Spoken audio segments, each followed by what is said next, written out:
Kaibigan, sa oras na ito naway pagpapalain ka ng ating Panginoong Diyos. Ngayong trimestre ay pag-aaralan na naman natin ang temang may pamagat na misyon ng Diyos, misyon ko. Purihin ang Diyos sapagkat patuloy tayong pinapalakas ng kanyang mga banal na salita, na ito'y nagbibigay sa atin ng panibagong pag-asa na patuloy na sumasampalataya sa ating Diyos. Taglay natin ang lakas at may sadyang kaligayahang naglilingkod sa Kanya habang naghihintay sa Kanyang malapit na pagdating. Ito po ang iyong lingkod, Pastor Ray Orbi, bilang fasilitator sa ating pag-aaral ngayong oras na ito. Binabati kong lahat ng mga viewers natin mula sa Southwest France, sa Athens, New Zealand, Riyadh, sa may Ginayangan, Quezon, sa may Dilasag, Aurora, Pinamalayan, Mindoro, Taytay, Rizal, sa may Canada, sa Israel, sa National City, San Diego, California, sa may Albay, Bataan, sa may Ballesteros, sa Lakapan, Cagayan, at buong mundo, maging saan ka man kaibigan ngayon, ay dalangin ko na ang biyaya ng Diyos at ang kanyang kaawaan ay mararanasan mo habang nanonood at nakikipag-aral ka sa salita ng ating Panginoong Yesus. Sa mga naglalagay ng comment sa comment section ay kami natutuwa at patuloy kayo naming idinadalangin na palakasin ng Panginoong Diyos ang inyong pananampalataya at patuloy na maglagay kayo ng inyong mga comments dyan para malaman namin kung saan man naroroon ang programa at pag-aaral na ito. At purihin ng Diyos at subok ang iyong pananampalataya sa Kanya.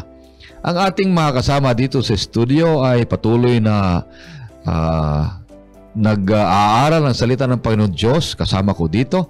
Ang una dito ay si Pastor Abraham Del Rosario. Siya po ang ating director ng publishing ministry dito sa North Philippine Union Conference. Kumusta kayo, Pastor Abe? Kamusta, Pastor Ray? At napakaganda ang pagkakataon na makasama namin kayo, mga minamahal na mga kapatid, sa ating napakaganda at mahalagang talakayan ngayong trimester ito. At ninanais namin na pasalamatan kayo sa inyong patuloy na pagsuporta sa ating Missionary Book of the Year until 2024. Itong The Great Controversy. Alam na po ninyo ang ating slogan, Read Before You Give. So, basahin natin pong mabuti ito sapagkat napakaganda. Malaman natin ang kasaysayan ng ating iglesia at hinaharap ng ating kapanahunan, lalo na sa ating pananampalataya. Ngayon po ay nakalabas na po itong Health and Home Book Bound.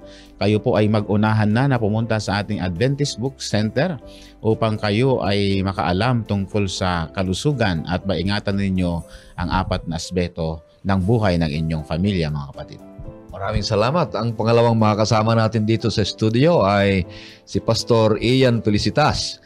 Siya po ang ating bagong Mission Refocus Director sa Southern Asia Pacific Division sa SSD. At kumusta kayo, Pastor Ian? Thank you, Pastor Ray, Pastor Abe, at sa inyong lahat ng mga ginigiliw na taga-subaybay, at sa lahat na ngayon lamang naka-tune in o nakapanood ng broadcast na ito, ng oras ng pag-aaral. Binabati ko po kayo. Sana patuloy na ang Panginoon ang siyang mag-guide sa atin, sa ating pag-aaral ng salita ng Diyos, at nawa ang kanyang pagkasi ang maranasan natin upang ang salita ng Diyos ay maging mas maliwanag sa iyo, kaibigan. Sa ating pagpapatuloy, nais kitang aniyahan, kaibigan, sa maikling panalangin. O Diyos, Ama naming banal, napakabuti niyo sapagkat ibinigay niyo ang panahong ito, ang oras na ito upang pag-aralan namin ang inyong mga salita. Nawa po ang Banal na Espiritu ang magministro sa amin at maunawaan at karoon ng karunungan upang may apply namin sa aming buhay Kristiyano. Nawa po, Panginoon Diyos, patawarin kami sa aming mga kasalanan. Ganon din ang pagpapatawad namin sa mga nagkasala sa amin. Ito hiling namin sa matabis na pangalan ng aming Panginoong Jesus. Amen. Amen. Ang pamagat ng ating panglima na paksa ngayong trimestre ay mga idinadahilan para makaiwas sa pagmimisyon. At ang talatang sa uluhin ay matatagpuan sa Isaiah 6 verse 8. Ito pong sinasabi, "At narinig ko ang tinig ng Panginoon na nagsasabi, sinong susuguin ko? At sinong hahayo para sa atin? Nang magkagayoy, sinabi ko, narito ako, suguin mo ako. Napakaganda, kaibigan, ang ating leksyon sa linggong ito, sapagkat sinasabi na may mga kadahilanan para makaiwas sa tawag ng Diyos para magmisyon. Dahil ang misyon ng Diyos ay ibinigay sa atin na siya rin ang ating misyon. Ngunit ang sinasabi dito, kaibigan, ay ang ating leksyon ay tatalakayin natin ng 3 punto na ang pinakasentro nito ay sa libro ni Jonas. Kung papaano si Jonas ay may raming mga kadahilanan para umiwas sa misyon na itinalaga ng Panginoon sa kanya. At si Jonas ay na-miss niya ang mga oportunidad para gawin agad yung misyon ng Panginoon na ibinigay sa kanya. At mayroong 3 na punto dito, Pastor Abe at saka Pastor Ian. Unang-una dito ay 3 S. Unang S ay submit to God's mandate. Ang pangalawa ay share God's message. Ang pangatlo naman ay serve God's mission. Ibibigay natin kay Pastor Ian kung ano ibig sabihin ng unang S na ibig sabihin ay submit to God's mandate, na ito yung na-miss ni Jonah na opportunity na ibinigay sa kanya ng ating Panginoon Diyos. Pastor Ian, anong ibig sabihin nitong unang letter S? Ay, napakaganda, Pastor Orby, Pastor Abe. Ang pagpapasakop sa Panginoon ay unang part, or it's the initial step of a Christian sa kaniyang paglalakbay Kristiyano, na ikay magpasakop sa ating Panginoon. Pero alam niyo mga kapatid, ang pagpasakop sa ating Panginoon ay hindi lamang simula ng ating yugto sa isang bagong buhay, kundi ang pagpapasakop sa ating Panginoon is also the start of a missional experience with God. Hindi natin pwedeng sabihin na ako ay isang Kristiyano at ako'y nagpapasakop sa Panginoon, pero yung gawain niya ay hindi ko gawain. Hindi po ganon ang ating Panginoon. At napakaganda mga kapatid, sa mga ilang sipi ng talata, makikita natin si Propeta Jonah. Alam niyo po si Jonah mga kapatid, he was in a stature that he's a known prophet already, but when the Lord gave him a special message for mission, then his life and ministry was a little bit a concern, ika nga. Bakit mga kapatid? Tingnan natin ang ilang mga bagay na rason ni Propeta Jonah, at posibleng marami din sa atin ito ang kadahilanan kung bakit ayaw natin makibahagi sa gawain ng Panginoon, lalo na sa mission service or sa pag-abot sa iba ng mabuting balita. Dahil may pag-alinlangan, totoo yun, pero tingnan natin ang sinasabi ng Biblia. Alam niyo mga kapatid, ang panawagan kay Jonah ay umabot sa kanya, at masusumpungan natin, basahin po muna natin ang unang mga tala sa aklat ng Jonah. Sa unang kapitulo po ng Jonah, noong dumating ang salita ng Diyos kay Jonah, Pastor Ray, pwede niyo po bang pakibasa ang verse 1 muna ng tala na ito? Ito ang sinasabi, ang salita ng Panginoon ay dumating kay Jonas, na anak ni Amitay, na nagsasabi. So napakaganda ng ang salita ng Panginoon ay dumating kay Jonah. At Jonas. dito po, napakarami tayong makikita. Unang bahagi dito, makikita natin ang Diyos ay kilala na si Jonah because he knows him, and he said, son of Amittai. That means even the details ng endearment ng Panginoon doon ni Prophet Jonah sa kaniyang human relationship ay alam ng Diyos. So yung mga tinatawag ng Panginoon ay kilala niya. Pero tingnan po natin, ang misyon ay hindi galing kay Jonah. Ang misyon na ito ay mula sa salita ng ating Panginoon. And the word came to Jonah, and these were the words of the Lord. Ang verse 2, mga kapatid, ay magpapakita sa atin kung papaano ngayon nag-react si Jonah. Pastor Ray? Bumangon ka, pumaroon ka sa Ninive, sa malaking lungsod na iyon, at sumigaw ka laban doon, sapagkat ang kanilang kasamaan ay umabot sa harapan ko. Alam niyo, mga kapatid, mapapansin natin sa unang talata na ito na maraming bagay ang pumipigil kay Jonah para abutin ang mga taong nasa Ninive. Ang sabi po ng tala, ang sabi ay, magtindig ka, sabi niya, arise, go to Nineveh, the great city, and cry against it. Ito ay isang panawagan ng pagliligtas. Cry against Nineveh. At ang sabi ng talata, for their wickedness has come up to me. Ibig sabihin, ang kasamaan ay umabot na sa kasukdulan. At ang kasamaan ng lugar na ito ay hindi basta-basta. Kaya nga yung kasamaan na ito ay nagbigay takot kay Jonah. Kaya ang unang bahagi, rason ni Jonah ay ayokong magmisyon dahil ako'y takot na humayo. Tingnan pa po natin ang ilang tala na makikita natin sa Nahum, Kapitulo 3, versikulo 1 at 19. Pastor Ray? Versikulo 1, sabi, kahabag-habag ang madugong loob, punong-puno ng kabulaanan at samsam, at sa kanya'y hindi nawawalan ng biktima. 19, sabi dito, walang paggaling ang iyong sakit, ang iyong sugat ay malubha. Lahat ng makabalita sa iyo ay pumapalakpak ng kanilang kamay sa iyo, sapagkat sino ang kailan may nakaligtas sa iyong walang tigil na kalupitan?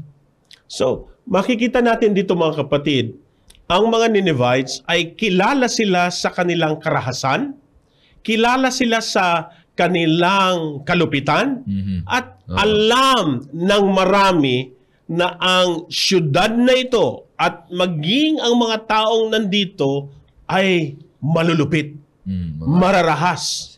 So, ibig sabihin, may takot si Jonah at may pag-alinlangan, ayokong magmisyon doon. Bakit ako dadako sa lugar na yon? Kaya nga, kung babasahin natin ang versikulo 3 ng unang kapitulo ng Jonah, makikita natin ngayon ang ginawa ni Jonah, instead of responding to God's mission, instead of going to God's mission, because of fear, Jonah flee from God's mission. Pakibasa po ang versikulo 3, Pastor Orwi. Ngunit si Jonas ay bumangon upang tumakas patungo sa Tarsis mula sa harapan ng Panginoon. Siya ay lumusong sa Joppa at nakatagpo ng barkong patungo sa Tarsis. Nagbayad siya ng pamasahe at lumulan upang sumama sa kanila sa Tarsis, papalayo sa harapan ng Panginoon. Alam niyo, mga kapatid, ang gawaing pagmimisyon ay gawain din ng isang taong malapit sa ating Panginoon. Kung ika'y nakikisangkot sa gawain ng pagdadala ng mabuting balita, ang ibig sabihin nito, ika'y naniniwala na ang Panginoon ang iyong kalasag, ang Panginoon ang kasama mo, at ika'y naniniwala na ang Diyos ang kasama mo. Ibig sabihin, Pastor Ray, Pastor Abe, ang isang taong nakikisangkot sa gawain ng Diyos ay may ugnayan sa Diyos. Sa ngayon na ika'y matatakot at ika'y hihilis at hindi ka sasangkot sa gawain ng Panginoon, ibig sabihin, you're running away from the presence of God. So when you do mission, you are with God and in His presence. Kung mabasahin po muli natin yung verse 3, tingnan po ninyo ng mabuti, mga kapatid. But Jonah rose. Totoo, sinunod niya yung una. Nagtindig si Jonah, bumangon si Jonah. Pero ang sabi ng tala, Tumakas. instead na dumako si Jonah sa dako ng Nineveh, si Jonah ay nagtungo pakabila.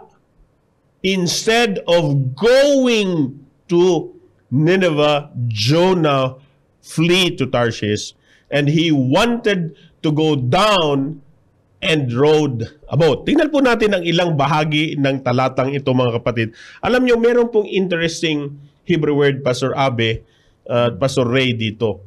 Yung pong salitang Hebreo na yarad. Yung salitang yarad, ang ibig sabihin po nito ay hindi lamang to descend, pero meron po itong ibig sabihin din na to go down. So, the movement of Jonah when he flee God's presence was no longer upward, but it was going down. Tingnan po natin ang verse 3, Pastor, ng mabuti. Pakibasa po muli. Sabi dito, ngunit si Jonas ay bumangon upang tumakas patungo sa Tarsis mula sa harapan ng Panginoon. Siya ay lumusong sa Jopa at nakatagpo ng barkong patungo sa Tarsis. Unang bahagi, mga kapatid, you will see here in verse 1, he went down to Joppa, yarad. At patuloy pa rin pababa ng pababa ang direksyon ng buhay at landasin ni Jonah. Kung babasahin po natin patuloy, hindi lamang po doon, at ang sabi doon sa talatang 3 ay nakakakita siya ng isang barko at siya ngayon ay sumakay dito at he went into the ship. Yarad.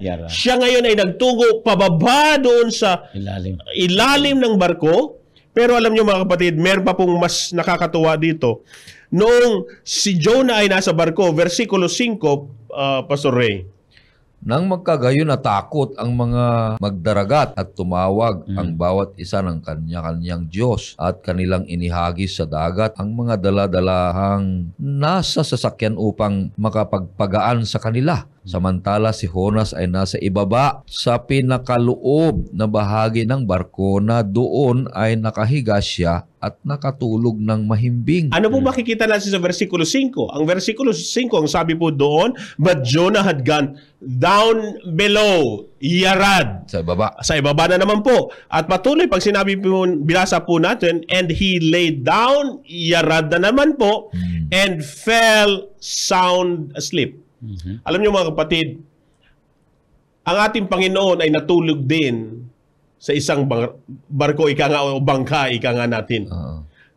Pero ang Panginoon ay natulog ng may kapangyarihan at patungo sa gawain ng Panginoon. Si Jonah ay natulog pababa, hindi dahil sa kanyang gawain, kundi pagtakas sa gawain.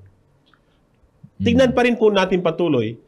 Hindi dito po natatapos ang pababang movement ni Jonah, kasi ang inisip niya rin po, kung babasahin natin ang tala patuloy ng aklat ng Jonah, ang sinabi niya ay, itapon niyo na ako sa dagat.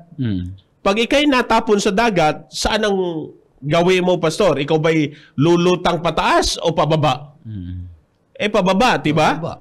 At nung siya'y pababa at nalulunod at lumulubog siya, ang Panginoon ay naghanda ng isang malaking isda at siya'y kinain nito, ang direksyon pa rin ni Jonah ay pababa. Pababa pa rin. Doon sa kababaan ni Jonah, sa kaabahan niya, doon siya inangat ng ating Panginoon. Pero tignan natin, mga kapatid, unang makikita natin dito, pag ikaw ay tumakbo sa gawain ng Diyos, ito'y dahil sa takot, dahil ito ay sa mga ayaw mo ng mga inconveniences. Comfort zone mo. Yung comfort zone mo, kung kontento ka na doon, bakit ako pupunta doon? Delikado doon. Dito maayos ako, masaya ako, maganda ang kinabukasan ko. Marami pang pwedeng dahilan tulad ng, ay, baka mababangis sila, hindi sila magbabago. Baka pag sinabi kong ang Diyos pag-ibig, hindi sila mag-respond. Pero alam natin, taliwas ang nangyari. Na bago ang mga tao, tumugon sila. Pero ito ay ilan lamang sa mga makikita nating posibleng dahilan. Alam nyo, ang isang maganda pa po dito na we need to submit to God's will, God's mission, because when we bring God's mission, it saves those people kung saan natin dadalhin ang mission na ito. Ito ay naging maliwanag sa mga tala na mababasa natin sa Jonah chapter 2 verses 1, 2, and 3. Pakibasa po, Pastor Ray. Nang magkagayoy, nanalangin si Jonas sa Panginoon niyang Diyos mula sa tiyan ng isda at kanyang sinabi, tinawagan ko ang Panginoon mula sa aking pagdadalamhati at siya'y sumagot sa akin. Mula sa tiyan ng Sheol, ako'y sumigaw at iyong dininig ang aking tinig, sapagkat inihagis mo ako sa kalaliman, sa pusod ng dagat, at ang tubig ay nasa palibot ko. Ang lahat ng iyong alon at iyong mga daluyong ay umaapaw sa akin. Alam niyo mga kapatid, mga kaibigan, ang Kapitulo 2 po ng Jonah ay isang intercessory prayer. Isang prayer na makikita natin na idinalangin ni Jonah ang kanyang sarili at idinalangin niya rin na ano bang plano ng Panginoon sa kanya. Pag nandun na tayo sa yugto na hindi na natin alam, nandun na tayo sa English, meron pong term na ginagamit doon, yung nadir. It is when we hit rock bottom, and that is our nadir moments. God picks us up in our lowest point, and God brings us up to the uppermost and brings us back to mission. Ito ay isang missionary focus sa buhay ni Jonah. Kaya nga't nung iniluwa siya ngayon, saan siya iniluwa? Sa pangpang na. Pampang karagatan na ng Nineveh. Nasa Nineveh na siya. At ang sabi ng Panginoon, ipatuloy mo ang gawain. So, ang misyon ng Panginoon ay misyon ng pag-ibig. Ang misyon ng Panginoon ay misyon ng pagliligtas. Hindi lamang ang Nineveh ang nililigtas ng Panginoon dito. Si Jonah din. So, ibig sabihin, kung tayo pala'y makikisangkot sa Panginoon, ang gawa ng pagliligtas ay tayo ay nagiging kasangkapan sa pagliligtas sa iba, pero ang Panginoon din pala ay inililigtas tayo sa ating paggawa ng pagliligtas at pagdadala ng pabalita sa iba. Maraming salamat. Ganda. Kaibigan, nakita natin ang matalinong pagpapaliwanag na unawaan natin na na-miss ni Jonah yung unang pagkakataon na gagamitin siya ng Panginoon Diyos na may kapangyarihan. Pero tumakbo siya. Pababa ng pababa, hindi na siya pataas. Yan ang isang mangyayari sa isang tao na ayaw sangkot sa gawain agad. Kundi pababa ka ng pababa ng buhay mo sa Panginoon Diyos. Kung ikaw ay sumagot agad, gagawin ka agad ng Panginoon Diyos na kapangyarihan na ikaw ay gagamitin na instrumento ng pagpapala ng iba. Kaya huwag nating mamiss ito na magpasakop sa Diyos agad sa pagkakataon dahil pababa tayo ng buhay spiritual. Ang pakikisangkot sa gawain, ang pakikisubmit o kaya pakikisangkot, isuko ang buhay sa Panginoon Diyos ay magandang balita ito. Natatakot si Jonas na baka mas maganda pa yung mapatay ang mga tao kaysa yung maligtas. Kaya hayaan mo na mamamatay sila. Ano? Mahirap iyon. Kaya pagkakataon kapatid na ang Panginoong Diyos ay gagamitin ka kaagad. Magpasakop ka kaagad. Ngayon na, gagamitin ka ng Panginoon upang ikaw ay isa sa kanyang gawain. Hindi ka naman hindi ka naman ikaw ang magko-convert gagamitin ka lang para magbalita Bahala na ang Panginoon na magkaroon ng kapangyarihan sa pagitan ng banal na espiritu. Kaya maraming salamat, Pastor Ian, na mamiss natin ang oportunidad o pagkakataon na gagamitin tayo ng Panginoon agad kung tayo pa ilalayo at tumakbo sa harapan ng Panginoon Diyos. Ang pangalawa dito, Pastor Abi, ay letter S uli. Share God's message.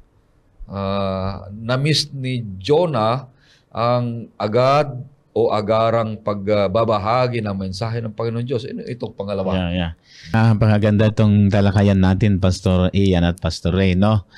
The moment na tumakbo ka opposite sa direction ng ating Panginoon, yun na yung pasimula ng paglubog ng iyong buhay. At sa panahong yon, doon mo na makikilala ang Panginoon, ang pagliligtas ng Diyos. Napakaganda yung reflection. Kasi ang calling natin, Pastor, ay hindi magligtas ng kaluluwa. Ang calling natin ay makikooperate tayo sa God's saving work. Kasi siya naman talaga ang magliligtas, hindi naman tayo. Tama yung punto mo kanina. At ang trabaho lang natin ay magtanim ng mga butil ng katotohanan at bahala ng Diyos na magkumberte sa mga puso ng mga tao. Yan ay work ng Holy Spirit, mga kapatid. Siya lamang ang makakatulong sa atin. Tanim lang tayo ng tanim.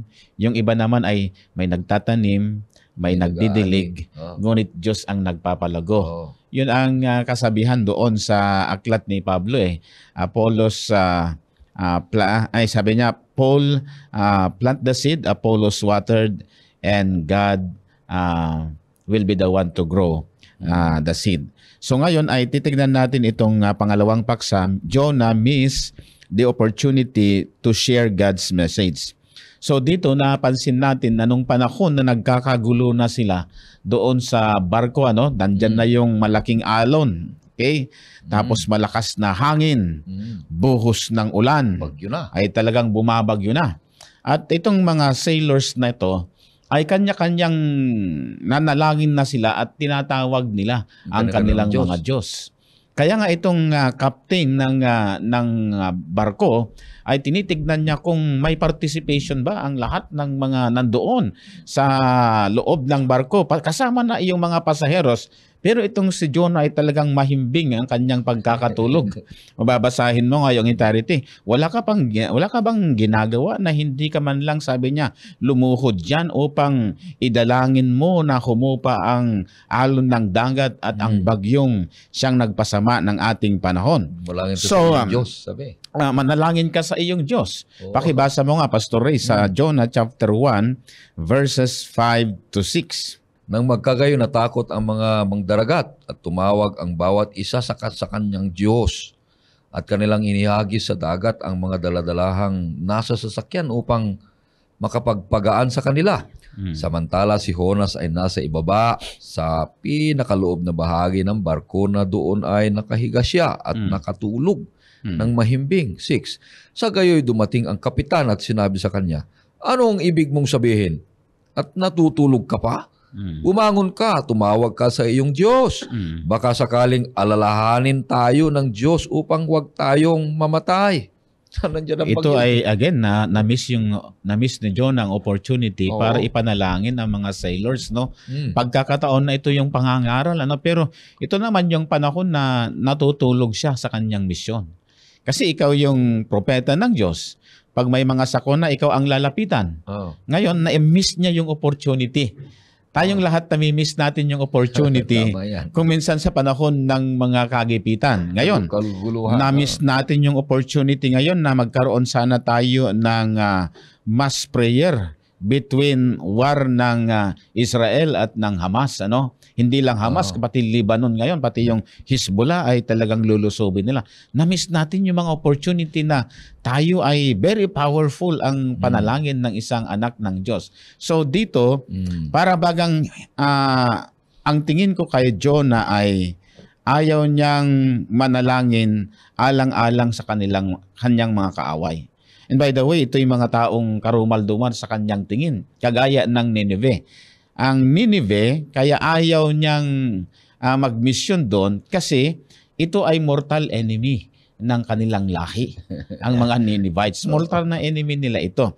Then at the same time, nandoon yung takot, talagang ayaw niyang sundin yung utos ng Diyos. Baka mamaya, siguro nag-iisip siya, baka pagkagawin ko ito, i-declare ko na ito'y mawawasak ang Nineveh at nagsisi.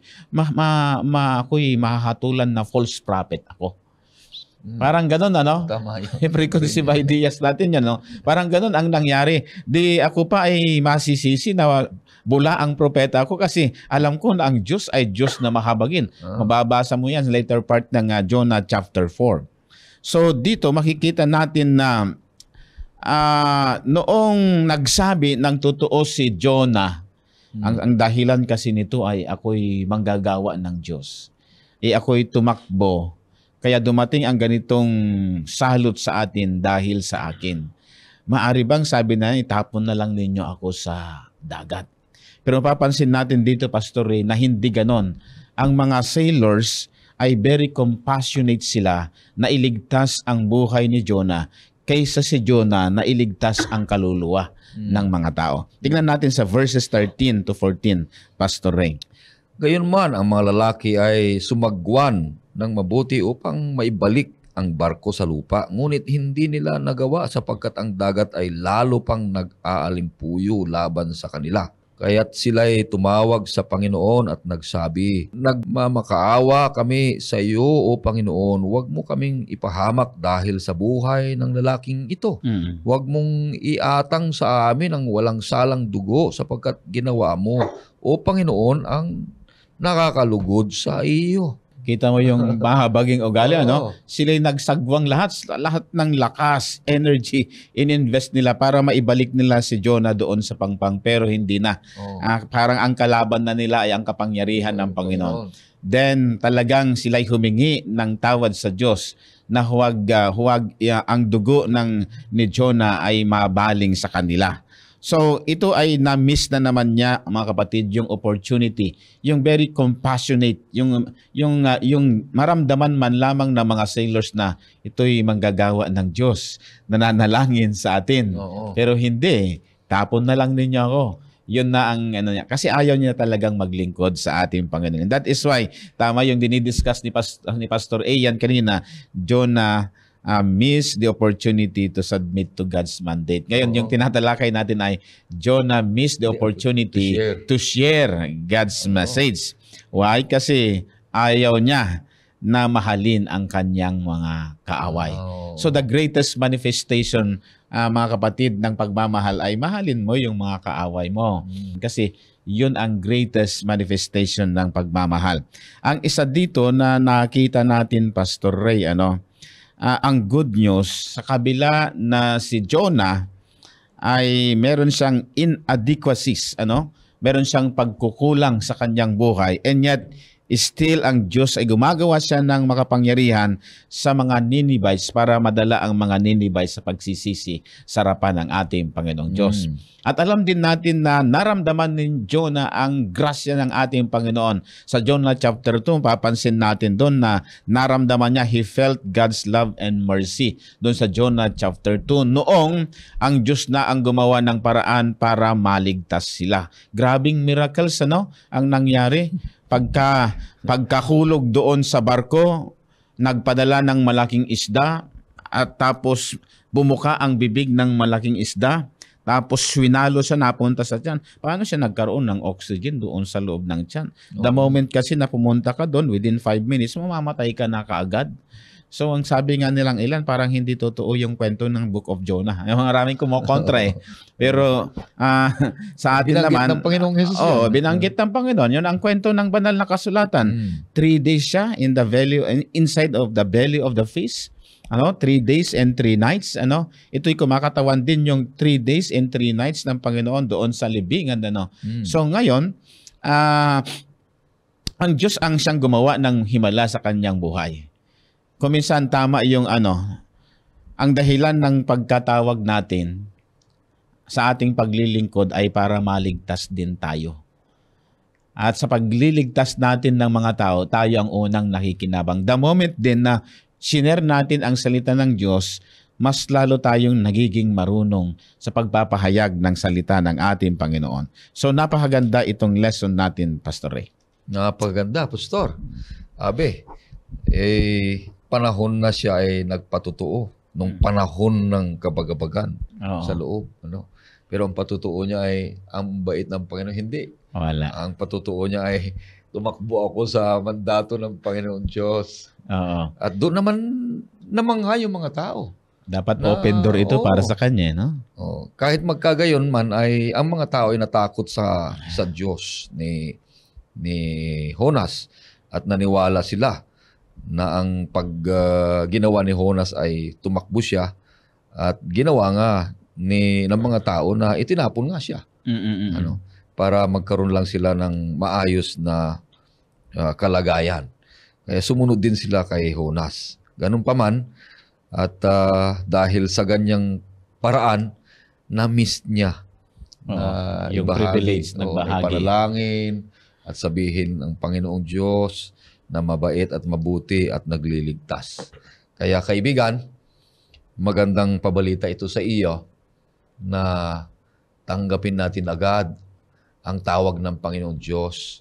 Magpasakop tayo agad na ngayon na gagamitin tayo ng Panginoong Diyos. Huwag nating mamiss ang maraming mga pagkakataon na ibinigay ng Panginoong Diyos, araw at buhay natin para gagamitin para sa pagpapalaganap o pagbabahagi ng kanyang kabutihan at ebanghelyo na magkaroon ng kaligtasan at pag-asa ang mga ibang tao. Kaya ang pangatlo na dito na paraan o pagkakataon na na-miss ni Jonas, una, na-miss niya yung pagpapasakop para agad ay magagawa. Natakot siya, kaya tumakbo siya. Pangalawa, na-miss niya yung pag-share. Nandun lang nga doon sa kaguluhan, hindi pa niya ipanalangin, ganito ang nangyari. At ang pangatlo dito ay serve God's mission. Na-miss niya ang paglilingkod agad sa ating Panginoon Diyos. At anong ibig sabihin nito, Pastor Ian? Alam nyo, Pastor Ray, meron lamang po akong gustong i-pick up para mas maunawaan po ng ating mga taga-subaybay at yung mga nag-aaral ng kanilang mga leksyon at ng mga Biblia. Kung babalikan niyo po yung Kapitulo 1 ng Jonah, yung verse 17, Pastor Ray, ipaglingkod niyo po yung talatang 17 ng Kapitulo 1. At naghanda ang Panginoon ng isang malaking isda. Lunukin si Jonas. At si Jonas ay nasatyan ng isda sa loob ng 3 araw at 3 gabi. Nabahagi na po ni Pastor Abe yung mga Christological intertwinements ng talatang ito sa ating Panginoon. Ang ating Panginoong Hesukristo mismo ay binanggit niya ang aklat ng Jonah. That's good enough for me, Pastor, na that this is an inspired book. Totoo na maraming nagre-question. Pero meron pong laman yung verse 17, mga kaibigan. At ang sabi niya, and the Lord appointed a great fish to swallow Jonah. Ito pong paghatid ng malaking isda na ito was grace. Grace. Gusto ko pong makita natin that the great fish was grace in the journey of the missionary cycle of Jonah. Pero mapapansin din natin na kung tayo'y makikisangkot, makikita natin ang biyaya ng Panginoon ay patuloy pa rin sa atin. Yeah. Kung tayo makikisangkot sa gawain, ibibigay at ipagkakaloob ng Panginoon yan. Ang mapakikita po natin dito, ang isang mahalaga na dapat pong gawain natin kung tayo'y makikisangkot sa gawain ay hindi dapat tayo kainin ng ating mga pag-aalinlangan para gumawa sa gawain ng ating Panginoon. Lalo na sa missionary work, whether in a local context, in a wider context, or serving in foreign mission fields. Ang madalas ay doon tayo gagawa, doon ako pupunta, doon ako itinatalaga, doon ako posibleng ma-assign, then takot. Yun ang unang gigiba sa atin. Yun ang sisira sa atin para magawa yung misyon ng ating Panginoon. Alam niyo mga kapatid, nung early beginnings ng work ng Adventist Church, because of a misconception on mission, the early Adventists were anti-mission. Hanggang nung unti-unting nabubuksan ang pananaw ng mga pioneers ng Iglesia Adventista del Séptimo Día, ay ang sabi nila, bakit pa natin kailangan humayo sa malalayong dako? Dito lamang sa Amerika ay nandito na lahat ng klase ng mga tao. Kaya sabi nila, hindi na natin kailangan humayo. So, ang isa ding bagay na pumipigil sa atin para lubha tayong makisangkot is a short-sightedness at maikling pananaw at pag-unawa sa misyon ng ating Panginoon. Kaya nga, yung pakikisangkot natin, Pastor Ray, yung tanong niyo po kanina, paano ang gawain ng Panginoon? Alam niyo po, marami tayong matututunan sa buhay ni Jonah. Babasahin po natin ang 4 na versikulo mula sa Kapitulo 4 at makikita natin dito ang isang bagay na dapat ma-address natin upang mas lubha tayong magamit sa misyon ng ating Panginoon. Pastor Ray, versikulo 1 hanggang 4 ng Kapitulo 4 ng Jonah. Ngunit iyon ay ipinagdamdam ng labis ni Jonas at siya'y nagalit. Siya'y nanalangin sa Panginoon at nagsabi, "O Panginoon, di ba ito ang aking sinabi nang ako'y nasa aking bayan pa? Kaya nga ako'y nagmadaling tumakas patungo sa Tarsis sapagkat alam ko na ikaw ang Diyos na mapagpala, mahabagin, hindi ka agad nagagalit, sagana sa tapat na pag-ibig at nalulungkot sa kasamaan. Kaya ngayon, O Panginoon, ipinapakiusap ko sa iyo na kunin mo na ang aking buhay, sapagkat mabuti pa sa akin ang mamatay kaysa mabuhay." Sinabi ng Panginoon, "Mabuti ba ang iyong ginagawa na magalit?"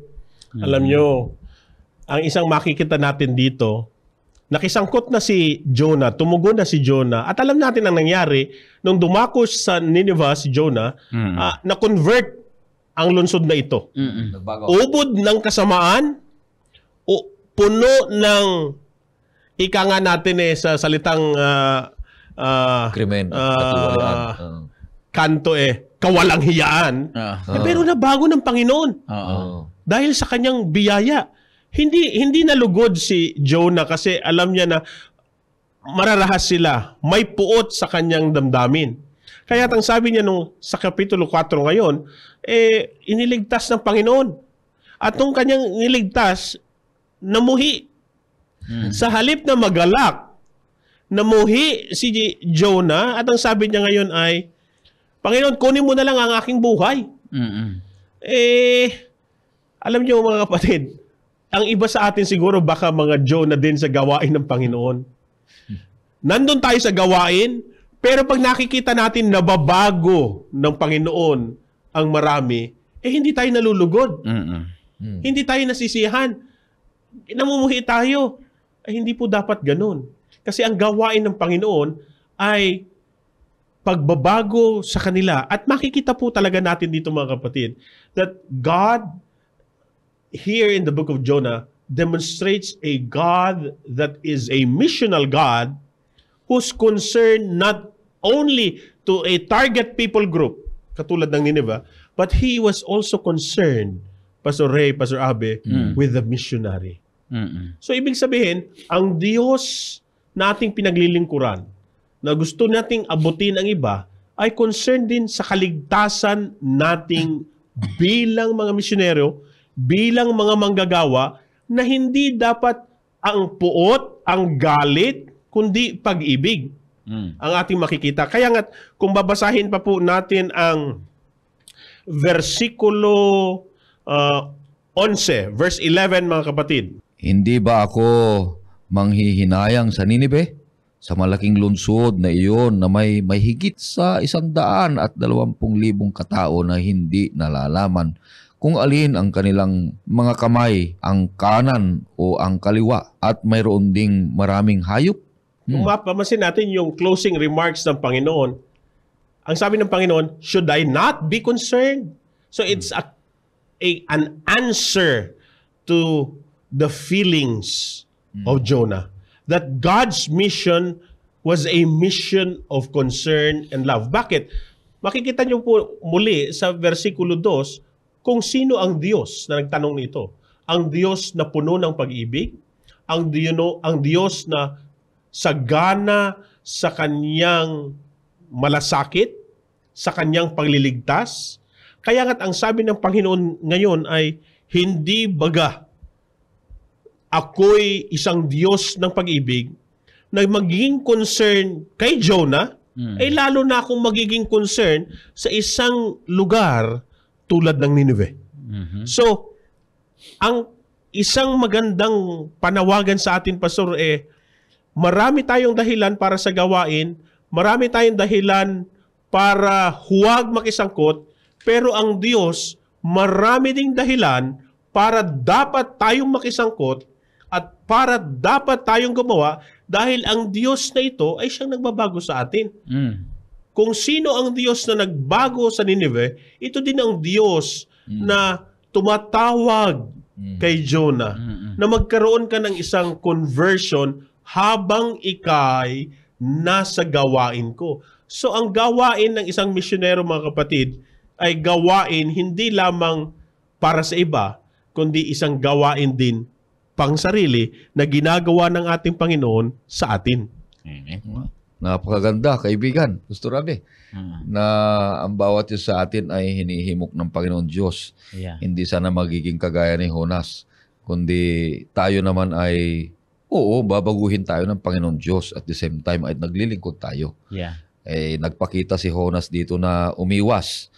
Mas marunong pa yung mga hindi taong sumunod sa ating Panginoon Diyos. Sumunod ang isda. Sumunod ang ulan. Sumunod ang bagyo. Sumunod ang lahat ng tubig. Sumunod lahat. Hindi sumunod si Jonas agad. Kaya na-miss niya yung opportunity. Pastor Ray, ang isa pa po dito, biyaya. Sabi ko kanina, yung verse 17 ng chapter 1, nakita natin biyaya. Kung yung babasahin po natin yung verse 6 ng kapitulo 4, Pastor, ipaglingkod niyo po. Meron pa. At naghanda ng Panginoong Diyos ang isang halaman at pinataas sa itaas ni Jonas upang maging lilim sa kanyang ulo upang iligtas siya sa kanyang masamang kalagayan. Sa gayoy tuwang-tuwa si Jonas dahil sa halaman. So, may pagliligtas ang Panginoon. Nandun, natuwa. Natuwa si Jonah dahil parang napaboran siya. Pero tingnan natin ang nangyari sa verse 7. Verse 7, Pastor? Ngunit kinumagahan ng sumunod na araw, naghanda ang Diyos ng isang uod na siyang sumira sa halaman, kaya't natuyo ito. At dito, muling lumabas na naman yung karakter, yung galit ni Jonah. Nagalit na naman siya. Bakit? Pero actually, pinapalalahanan siya ng Panginoon.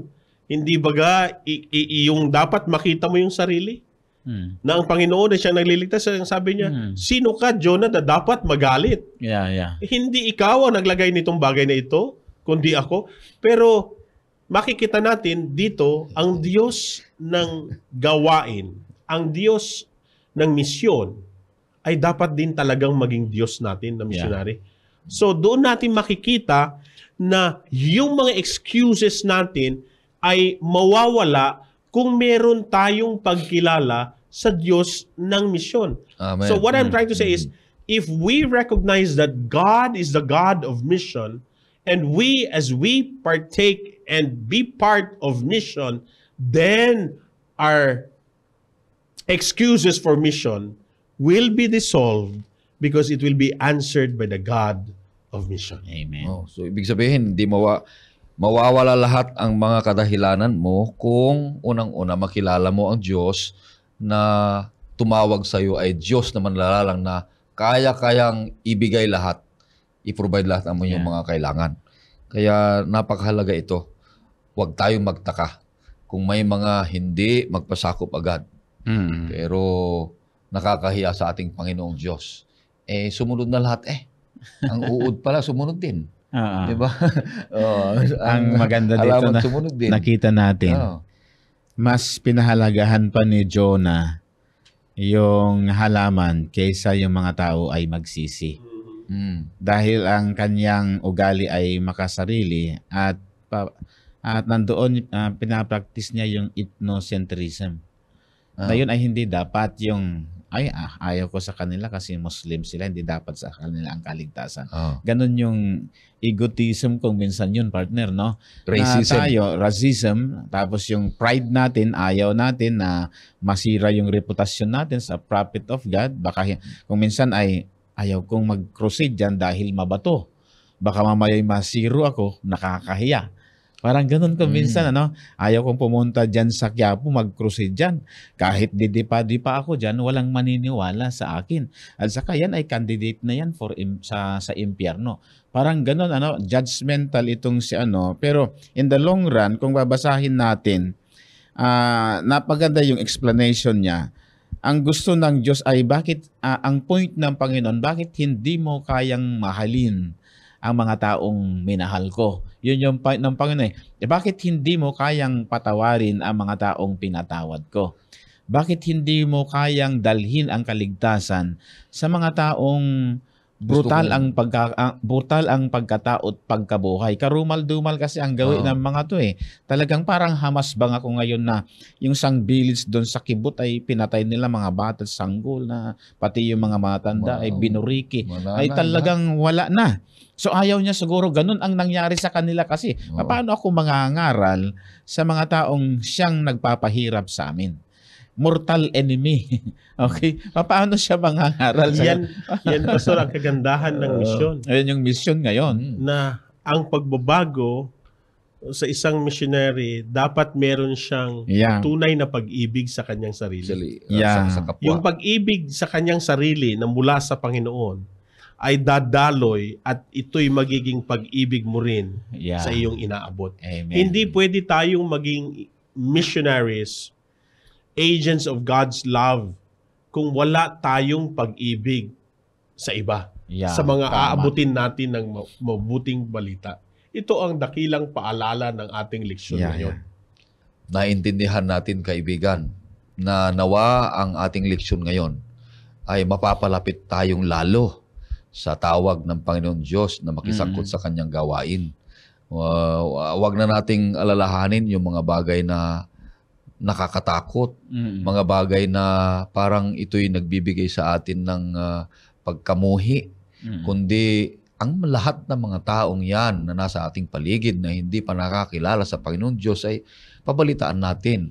Nadalhin natin na makakasama natin sila sa ating iglesia na kasamang maglingkod at pagsamba sa ating pangalan ng ating Diyos. Kaya gagamitin tayo ng Panginoon Diyos sa kanyang tunay na pagmamahal. Hindi nila makikita ang Diyos. Hindi nila mauunawaan ang Diyos. Hindi nila matitikman ang damdamin o pag-ibig ng Diyos kung hindi ikaw ang kanyang gagamitin sa kanyang bukiran. Kaya kaibigan, huwag nating gayahin si Jonas. Na unang-una ay napakaraming mga kadahilanan. Bagkus, gamitin natin ang ating buhay, ang ating lakas, ang ating talino, ang ating mga ari-arian, ang ating mga pera, o lahat man iyan ay gagamitin natin sa kiluwalhati at pagpapalaganap ng salita ng ating Panginoong Diyos. Kaya kaibigan, hinahamon kita ng ating leksyon ngayon ay isang halimbawa ng isang karanasan na magpasakop agad sa ating Panginoong Diyos sa kanyang pagtawag na sabihin natin, Panginoon, narito ako, isugo mo ako sa inyong gawain. Sa ating pagtatapos at bago natin hingin si Pastor Abe sa ating panalangin, makakarinig tayo ng isang awitin.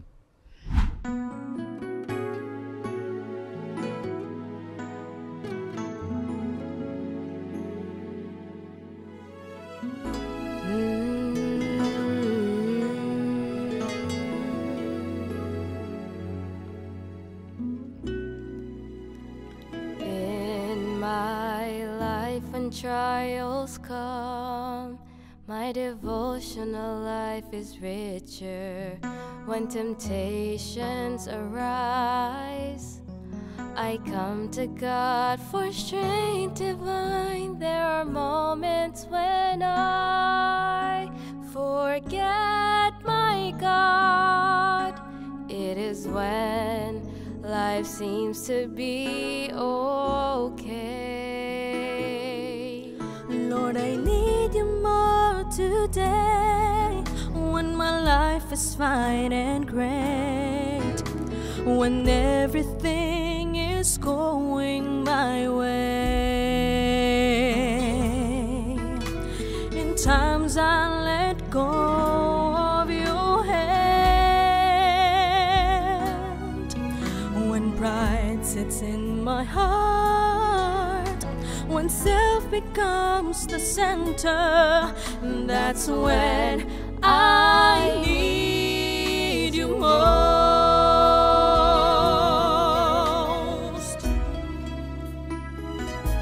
Oh, like David when I am on a mountain top, when I'm winning battles left and right,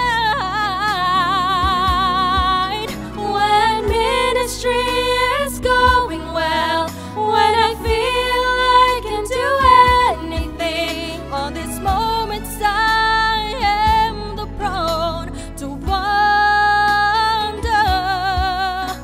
I need you in missions.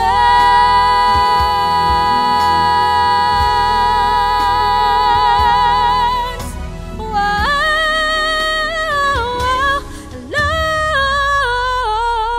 Lord, I need you more today, when my life is fine and great, when everything is going my way. In times I let go of your hand, when pride sits in my heart, when self becomes the center, that's when I need you most. Lord, I need you more today.